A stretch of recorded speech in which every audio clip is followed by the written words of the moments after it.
Okay, I'm gonna try something different today because I didn't watch any movies or television shows that I can review this week, but I did read a book. Okay, technically I listened to a book, but I do like to read, and since having kids, it's become almost impossible to find time to read. But I do enjoy reading and books and whatnot. So I'm gonna say probably mild spoilers for both the book and the movie Project Hail Mary. You've been warned. I'm gonna start with like the listening aspect of it. Ray Porter narrated this book.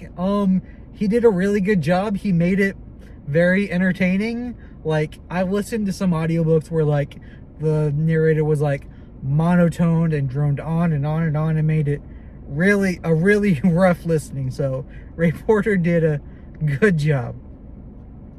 Anyways, let's get to the book. I'm probably just gonna end up talking about just like the difference between the book and the movie. For example, the book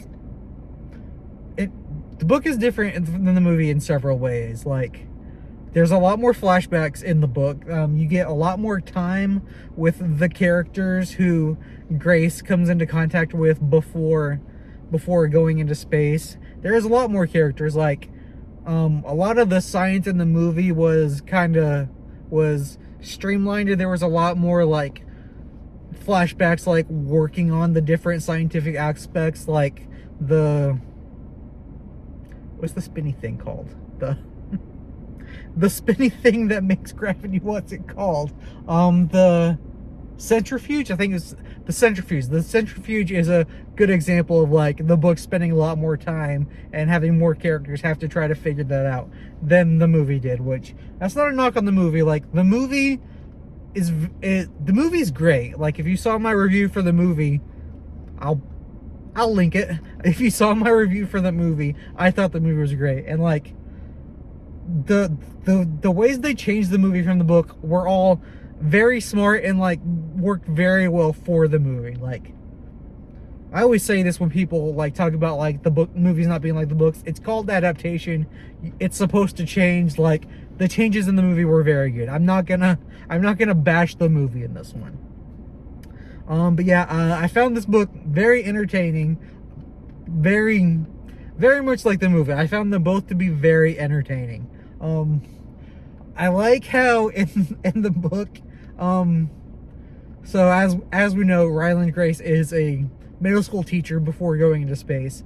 Like, every time like he's about to cuss and like you think he would cuss, like he says like something like he says something else, like he's like about to say cuss word, but he says something else. Like, it feels very middle school teacher like to like be like, oh fudge, or I don't know if he actually says that, but like it's always like it gets right to the point where he's about to, and then he doesn't, just like a middle school teacher would. It's a bit harder to review books than movies, because like in movies you can say like, oh, this cast member, the director, the writer.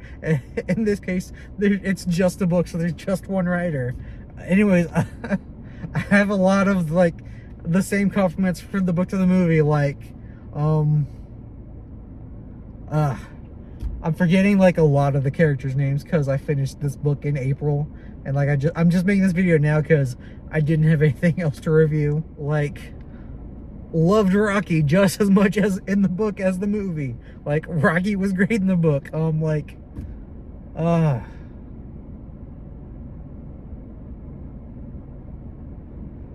trying to remember the character who is in charge of the Project Hail Mary program. I'm blanking on her name. I will put it right there so you know who I'm talking about. But like, that character was also great in the book. We get a lot more time with like the flashback characters in the books. Like, Carl, unfortunately, was not actually a character in the book, although there was like, they kind of like put together multiple characters to create Carl in the movie. Anyways, but yeah, we get a lot more time with the flashback characters. I thought I had her name for a second. I guess that's all I have because it's a medium I'm not very familiar reviewing. I enjoyed it. I thought it was a very good read, also a very good listen. I tend to like Andy Weir books. Like, I read The Martian after I saw that movie. Obviously, I've read this after seeing the movie. I've read Artemis. Artemis was good too. That's my vote for the next Andy Weir based book into a movie. But yeah, Andy Weir, he's really good at writing science fiction, even though he has some really stupid Star Trek opinions.